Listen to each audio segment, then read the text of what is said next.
Hello? Dude, where are you? I'm at home. Why? Your RS3 review? Okay. I'll be there in like 2 minutes. Hurry up, man. What the heck?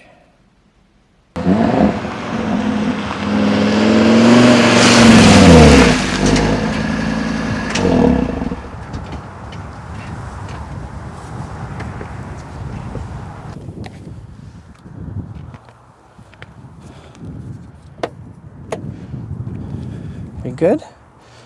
No more voices? No more math equations?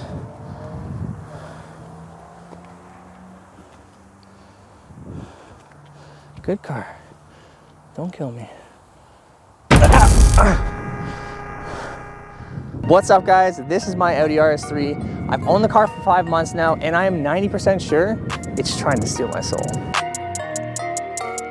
But before the exorcist arrives, let's talk about why the RS3 may be the best and spookiest daily driver you can buy.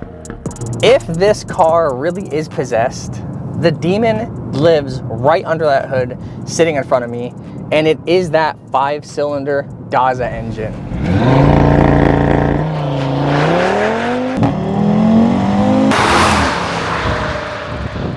In the last 5 months that I've owned this car, I have put over 7,000 kilometers on it, and I work from home. The unique 1, 2, 4, 5, 3 firing order of this DAZA engine produces this really intoxicating sound, and I'm not gonna lie, it's addicting, and I cannot bring myself to do anything but drive the car when I have free time. And combined with the sport exhaust that I have on this from factory, it's the Audi Sport exhaust. I owned a 1LE Camaro before I had my previous car, the S3, that I sold for this RS3.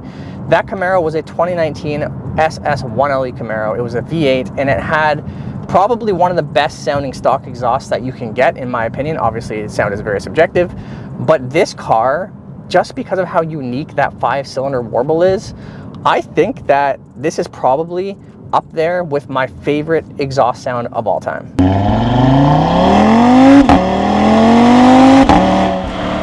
And I've said this before on numerous occasions, I am huge on sound. I love the sound of a nice exhaust. I'm a child, I'm 5 years old. That's besides the point. The sound of this engine, I've said it a million times, I'm gonna say it one more time.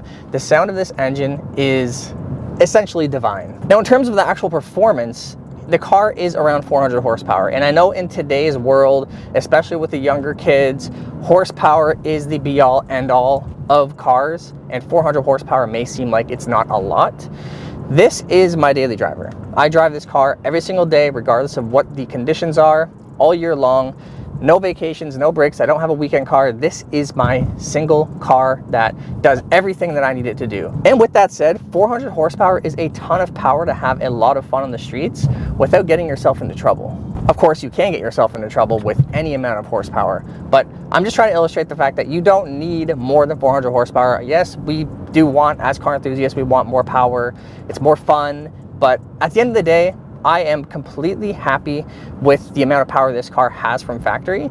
And I'm still on the fence actually on whether or not I want to tune, just because I'm so happy. Over the last 5 months, I am so happy and content with this car in its completely bone stock form. And overall, guys, just as far as a daily driver goes, this thing, I have zero complaints. I really have zero complaints about it. It does everything I need it to do. I can put people in the back. I can take it camping. I can drive it in literally any conditions.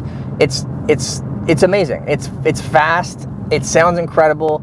And it's honestly been such a pleasure to drive this thing that, again, I've put an excessive amount of mileage on it in the last 5 months. Now, let's talk about the running costs of this thing, the hunger of the beast, right?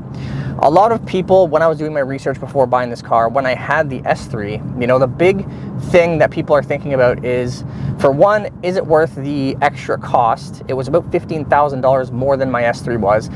I think it is. That's a personal preference. I would say that 7 days of the week, this car is definitely worth every extra penny that I paid. And in terms of the maintenance, there is a worry that it is going to be significantly more expensive to maintain and just keep this thing running. So in the last 5 months, I haven't needed to do anything really. The car had brakes done not long before I bought it. I did have the front strut assemblies replaced under warranty within about a month of getting the car, because they were worn to the point that they needed to be done, but that was at no cost to me. That is a very expensive repair though, and that's not just the RS3. If you have an S3 with the mag ride suspension, it's going to be the same cost. It is very costly. The brakes, on the other hand, these big Brembos that this thing has on the front, they are very expensive to replace, and there's really no getting around that. That is going to be an increased cost when it comes to owning an RS3. Call it the RS tax.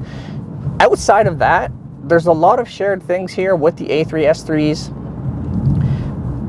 Oil changes aren't going to be more expensive. You know, you're going to run into the usual costs of driving an Audi or a German car, I guess. The only real large expense, and it's not crazy large, that this thing has run me is gas. That's not totally at fault of the car. It's really coming down to how I'm driving the car, how often I'm driving the car, and the fact that I cannot bring myself to drive this in any mode but sport. I need to have the valves open, because the sound that it makes when the valves are open is so satisfying, and it just scratches this itch that I have deep down in my soul. So overall, I can't really complain. It's not as expensive as I thought it was going to be coming into it, moving up from the S3. But it is going to be a little bit more expensive. Obviously, aftermarket parts are going to be more expensive. Even things like intakes, they are going to be more expensive. Mid pipes, it's all going to cost a little more because it is an RS car. Okay, so this car clearly has a grip on me. All right, it's got its claws dug deep into me, and I can't get out. I'm locked in. I'm stuck. The car has a hold on me, right? It also has a good hold on the road. So this car has Quattro badges, 2 of them. My S3 had 1, this one, 2. So that means it's a little more Quattro, right? No. The car is not actually Quattro. It does use the Haldex system. And what that means is the car is essentially front wheel drive until the Haldex system determines that it needs to send power to the rear wheels. So it's front wheel biased is what they call it.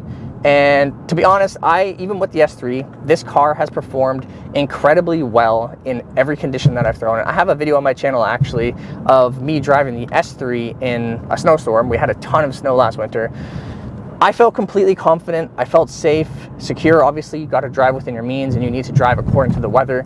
But this Haldex system paired with a good winter tire, I am running the Michelin X Ices on this. They're an expensive tire, but they perform incredibly well. I have yet to hit a situation where I feel like the car's grip is failing me, and you know, I've yet to come across a situation where I feel like the Haldex is not a good system, or it's not worthy of the Quattro badge, I guess.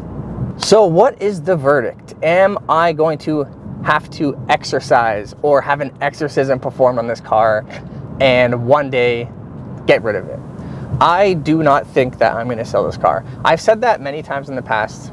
I have a very horrible short-term memory and long-term memory, but I have had, I think, 5 cars in the last 8 years, performance-oriented cars. The Camaro, obviously, I had 2 86s. One was a BRZ. I had the S3. The Camaro, I told myself, you know, a year into having that car, I'm never going to sell this car. A year and a half later, I sold it for an S3. But I do feel like with this RS3, it does everything that I want a daily driver to do so well. And it makes such incredible sounds that are so satisfying to me in my day-to-day life. It brings me such an increased quality of life just due to how much I enjoy driving the car. For that reason, and you know, if I win the lottery or something, and I am in a position to have a summer car or a weekend car outside of my daily driver, I would still keep this as my daily driver. So that, never mind. But for all those reasons, I do not see myself selling this car. I would love to build the car over time. It's not going to happen anytime soon as far as like tuning and stuff and more power goes.